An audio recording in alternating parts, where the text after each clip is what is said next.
Western Spring Television. Ours it is.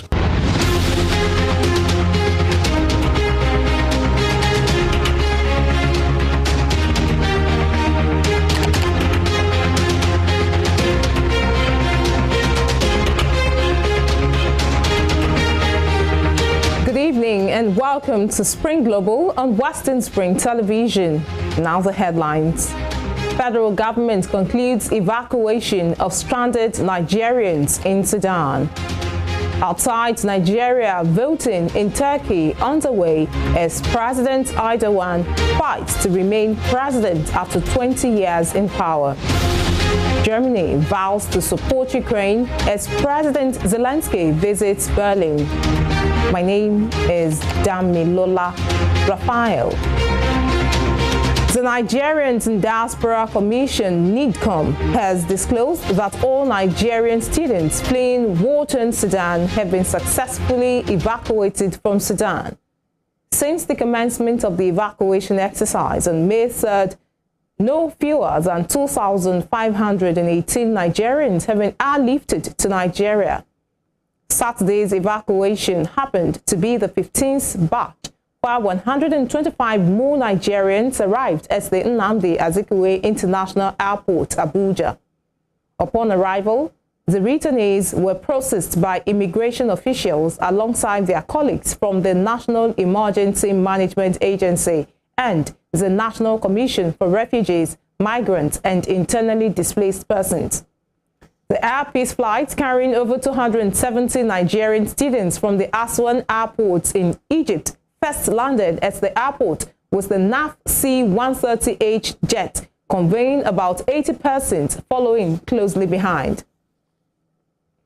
Two businessmen arrested by operatives of the National Drug Law Enforcement Agency, NDLEA, at the Nnamdi Azikiwe International Airport, Abuja, for cocaine ingestion have both excreted 193 pellets of the illicit drug after 3 days in observatory custody. According to a statement by NDLEA spokesman Femi Babafemi, the traffickers Honor Ebere and Christian Oguje were intercepted at the Abuja airport on Wednesday upon their arrival from Uganda via Addis Ababa on board Ethiopian Airlines flight. Though both suspects have businesses they manage in Nigeria, their main source of income has been drug trafficking. They both traveled to Uganda and from there crossed over to Addis Ababa, Ethiopia, where they picked the consignments before returning to Abuja, with Lagos as their final destination. Outside Nigeria, Turks are voting in the most pivotal elections in their modern history to decide if Recep Erdogan remains president after 20 years in power.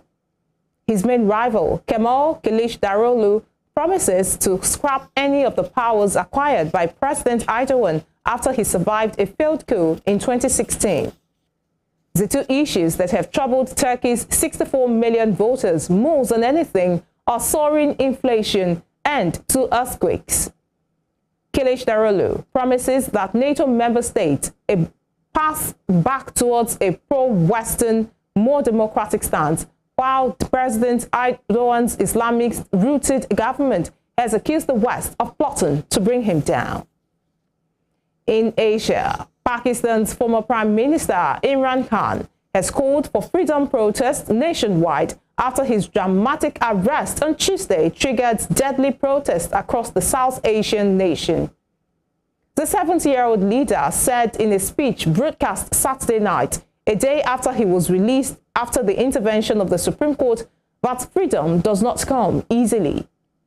He called for supporters to hold protests at the end of their streets and villages across the country on Sunday evening for 1 hour starting at 5:30 p.m. Khan, who has been slapped with a slew of cases since he was removed from power last April, was freed on bail on Friday after his detention in the corruption case was declared unlawful by the top court. Khan's arrest, which his supporters called a kidnapping, shocks the nation, triggering street protests. More than a dozen people were killed in an overnight battle between Pakistan paramilitary troops and militants who stormed their base and took families hostage. The army said well-equipped fighters assaulted the Frontier Corps compound in Muslim Bagh and captured 3 families in a residential block. The Inter-Services Public Relations said in a statement that fighting raged from Friday evening until Saturday morning, and the complex clearance operation involved hostage rescue operation. Separately on Saturday, the ethnic separatist Baloch Liberation Army claimed to have staged an attack on security forces guarding an oil and gas survey team further south in Balochistan's Kalat region. Pakistan has witnessed a dramatic uptick in attacks since the Afghan Taliban surged back to power in neighboring Afghanistan in 2021. In the Middle East, Palestinian officials have said Israel and the Palestinian Islamic Jihad group in Gaza have agreed to a truce that has officially been in effect since 10 p.m. yesterday, signaling an end to the worst episode of cross-border fire since a 10-day war in 2021. According to reports, Egypt, which brokered the ceasefire, called on all sides to adhere to the agreement. Islamic Jihad confirmed a truce had been reached and declared acceptance of the Egyptian announcement, adding that they will abide by it as long as Israel abides by it. The Israeli military confirmed to journalists that there will be a situational assessment regarding the ceasefire. Elsewhere, Chancellor Olaf Scholz has said Germany will support Ukraine as long as needed during Ukrainian President Volodymyr Zelensky's first visit to capital Berlin since the start of the Russian invasion in February last year. The Ukrainian leader said Kyiv would always be grateful to Berlin for its support during the war, adding that Ukraine's Western allies could make Russia's defeat irreversible as early as this year. The German government announced 2.7 billion euros of military aid to Ukraine on Saturday, its biggest such package yet since the war broke out. Germany, Europe's largest economy, faced criticism at the start of the war for what some called a hesitant response, but it has become one of Ukraine's biggest providers of financial and military assistance, crucially giving the green light for the delivery of modern battle tanks in the form of its own Leopard 1 and 2 models, along with sophisticated anti-aircraft systems needed to fend off drone and missile attacks. Meanwhile, President Zelensky has said Ukraine has no plans to hit targets in Russia. The hometown of Ukraine's Eurovision act was hit by Russian missiles moments before the band took to the stage in Liverpool. The head of Ternopil Regional State Administration, Volodymyr Trush, confirmed 2 people had been injured. Ternopil Mayor Serhiy Nadal said warehouses were damaged. Ukraine's foreign ministry accused Russia of attacking Kyiv and Ternopil regions before and during Tovich Eurovision performance. 10 minutes before taking to the stage at the Liverpool Arena, Dvorchi posted on Instagram citing reports of Ternopil in western Ukraine being attacked. A powerful cyclone is hitting the coastlines of Bangladesh and Myanmar after intensifying into the equivalent of a Category 5 storm. Cyclone Moja is bringing heavy rain and winds of up to 120 mph, which could see dangerous flooding on land around the Bay of Bengal. There were fears of damage to the world's largest refugee camp, Cox's Bazar, home to nearly 1 million people. Forecaster warned Cyclone Moja could be the most powerful storm seen in Bangladesh in nearly 2 decades, with about 500,000 people being evacuated to safer areas so far. Electricity and Wi-Fi connections were disrupted across much of the Situé area, while videos showed the tide rising dramatically and carrying debris down flooded streets.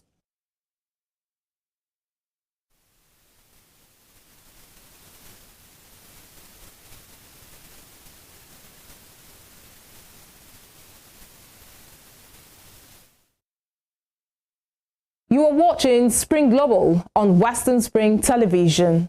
We will be right back after this break.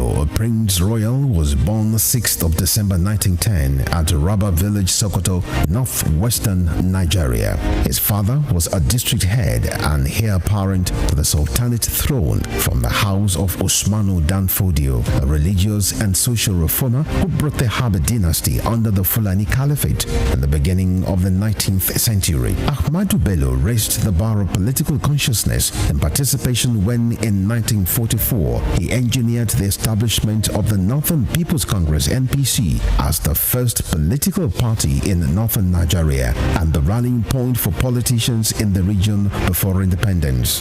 History will not forget Ahmadu Bello for his charisma and political sagacity, which provided easy passage for his kinsmen to assume political and administrative positions in Nigeria's post-independence era. The distinguished elder statesman and Sardauna of Sokoto has his face on his country's 200 naira currency as a mark of honor to one of the architects of Nigeria's independence. Western Spring Television identifies Ahmadu Bello as a watershed character in history. James Ajibolaige was a lawyer who obtained his first degree in classics from Nigeria's premier University of Ibadan. Born September 13, 1930, the orator and the polyglot spoke impeccable English, French, Igbo, Hausa, and Yoruba languages. His fine diction placed him among classical orators and public speakers like Cicero, the Roman orator. This attribute earned him the prefix Cicero of Esauke. He authored Kaduna Boy, an autobiography, Detainee Diary, Constitution, and the People, among 6 other books. Bolaige was a colorful politician, elected governor of Oyo State in 1979 and appointed a federal minister in 1999. He was a pioneer founder of Afenifere, the Yoruba social, cultural, and political group. He invested his political sagacity to propel the group to the height of political leadership and decision-making in the southwest of Nigeria. Bolaige was assassinated on the 23rd December 2001. His murderers are yet to be apprehended till today. Western Spring Television identifies Bolaige as a watershed character in history.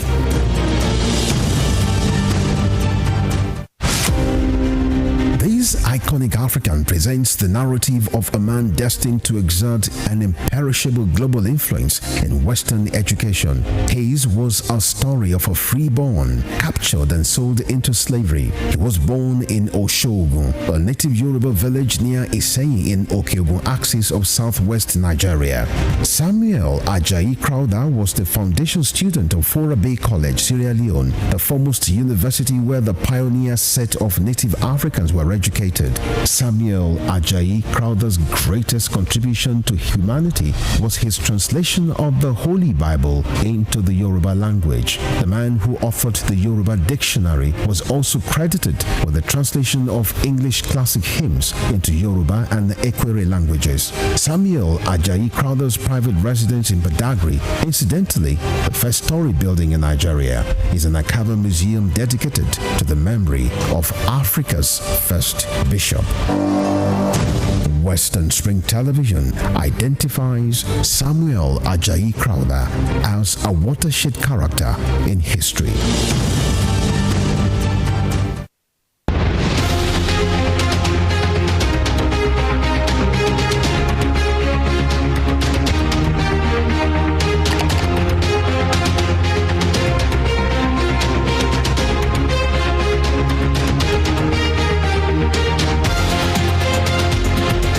Welcome back. We'll continue serving you more reports now. Here in Africa, a prominent Sudanese singer, Shadin Gadoud, has been killed in crossfire between the Sudanese army and the paramilitary Rapid Support Forces in Omdurman city.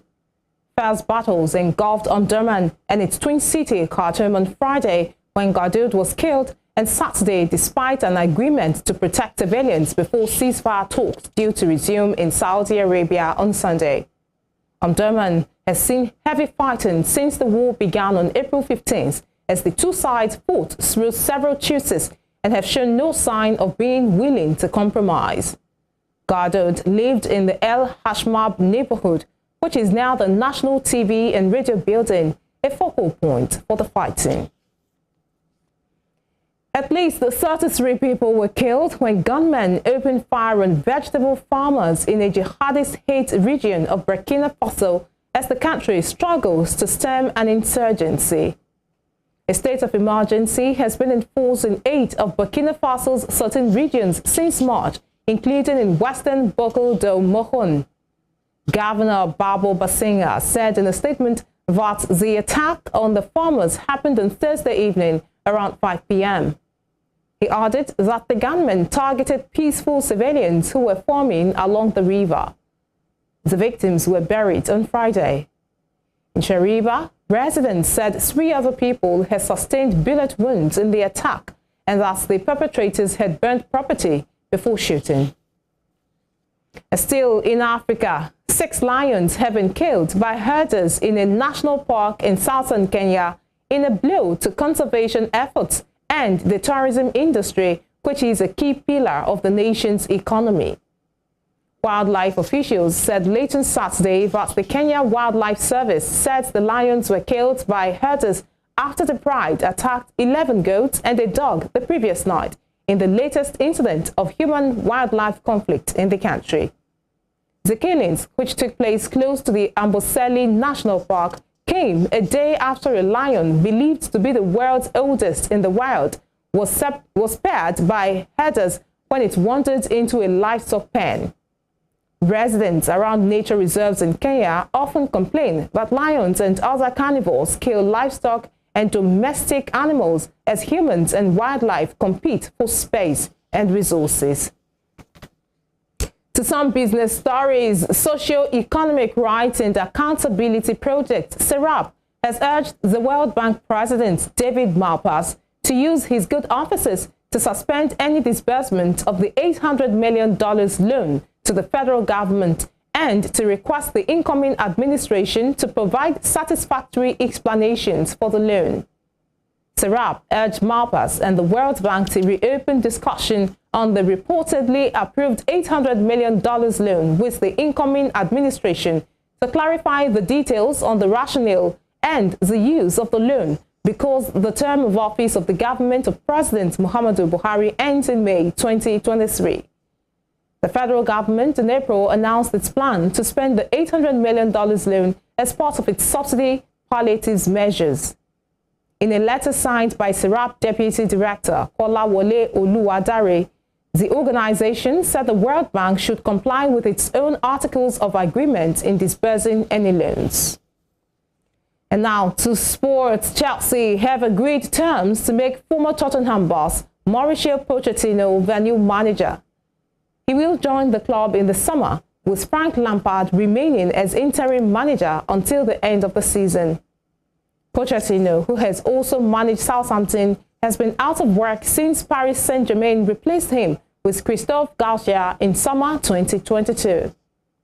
The 51-year-old Argentine managed Spurs for 5 years from 2014 and led them to the 2019 Champions League final.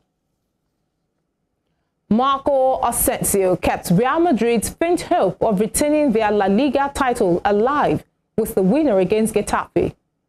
Carlo Ancelotti made 8 changes as Madrid warmed up for Wednesday's Champions League semi-final second leg at Manchester City. It resulted in a disjointed performance against the Getafe side in the relegation zone before Asensio's deflected strike with 20 minutes remaining. Madrid trailed leaders Barcelona by 11 points with 4 games to go, but Barca will seal the title if they win their derby at Espanyol today. Before we end Spring Global, here is a recap of our top stories. The Nigerians in Diaspora Commission, NICOM, has disclosed that all Nigerian students fleeing war-torn Sudan have been successfully evacuated from Sudan. Outside Nigeria, Turks are voting in the most pivotal elections in their modern history to decide if Recep Erdogan remains president after 20 years in power. Chancellor Olaf Scholz has said Germany will support Ukraine as long as needed during Ukrainian President Volodymyr Zelensky's first visit to capital Berlin since the start of the Russian invasion in February last year. You can follow us on our social media handles on Facebook, Instagram, and Twitter at Western Spring Television. You can also watch us live on our YouTube channel at Western Spring Television. Thanks indeed for watching the news. I am Damilola Raphael. Do have a good evening.